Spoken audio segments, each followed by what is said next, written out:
Jusqu'au début des années 90, on est à peu près persuadé qu'il y a un soutien implicite de la population. On a le passage au suffrage universel direct du Parlement européen en 79, et dans les premiers temps, on est persuadé que ça va régler le problème de la désaffection possible des citoyens à l'encontre de l'Union européenne.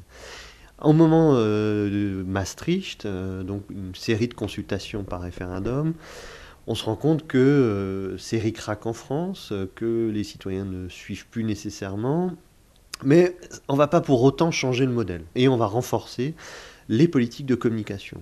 L'idée, c'est il suffit qu'on explique mieux l'Europe. Une fois qu'on aura mieux expliqué l'Europe, les citoyens se rendront compte que l'Europe, c'est le processus à suivre, c'est l'avenir.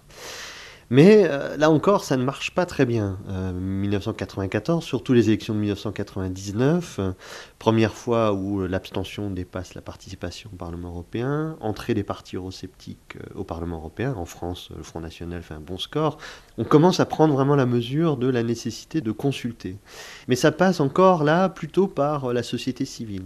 Et il y a le choc de 2005. Le choc de 2005, c'est donc le moment où la France, les Pays-Bas refusent le nouveau traité, l'Irlande refuse aussi le traité en 2007, et la commissaire en charge des questions de communication devient une personne centrale de la Commission européenne. C'est-à-dire que c'est la seule fois de l'histoire de la Commission où elle devient numéro 2 de ce gouvernement européen, en charge de la consultation citoyenne. Et la Commission va alors trouver un truc de com, un outil de com, un slogan, le plan D, comme démocratie, dialogue et débat. Mais concrètement, c'est des millions d'euros pour la consultation citoyenne.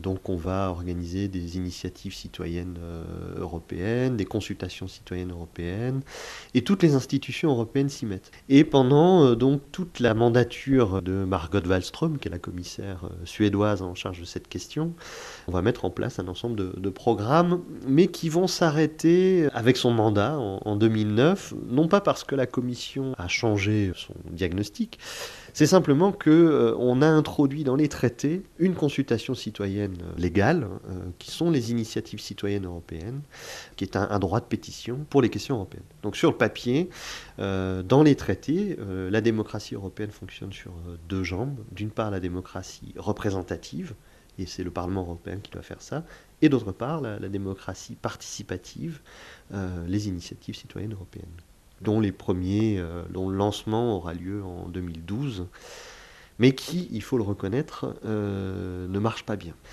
Il y a 3 initiatives qui ont réussi à avoir plus d'1 million de signatures sur les 60 qui ont été lancées. Et sur ces 3, aucune n'a abouti, parce qu'à chaque fois, la Commission a dit que la Commission n'a pas les compétences à agir. D'où la réaction de beaucoup de citoyens européens qui taxent l'Union européenne de non démocratique. Oui, c'est une critique qui est en même temps consubstantielle du fonctionnement de l'Europe. C'est-à-dire que c'est d'abord un projet technocratique. C'est-à-dire qu'il faut gouverner par règlement, par directive. Il faut se mettre d'accord, alors ce qu'on a appelé la politique des petits pas. On se met d'accord sur un domaine de compétences comme la politique agricole, sur des dimensions très techniques, où l'idée, c'est pas nécessairement d'avoir une démocratie parlementaire. Aujourd'hui, on en est où, en fait, justement, par rapport à ça ? On a un peu de mal à prendre la mesure parce que quand on a créé l'Eurobaromètre, dans l'idée des créateurs et des utilisateurs, c'est de mesurer finalement la part des gens qui sont contre l'Europe. Et donc on divise le monde un peu trop facilement entre ceux qui sont pour et ceux qui sont contre l'Europe.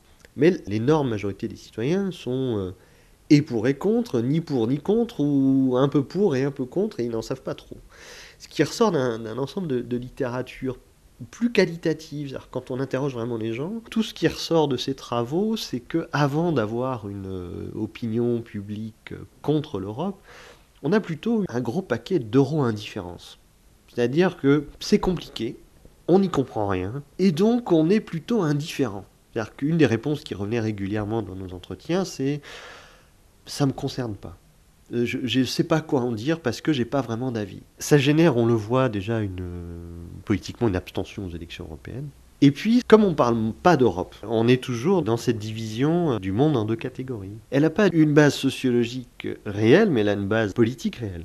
Il y a un certain nombre de partis politiques, de militants, qui sont viscéralement pour et contre l'Europe, politiquement. À partir du moment où vous avez des partis qui peuvent compter des points en disant si on met bout à bout tous ces partis-là, il n'y a plus de la majorité des Français quand ils votent qui sont contre l'Europe.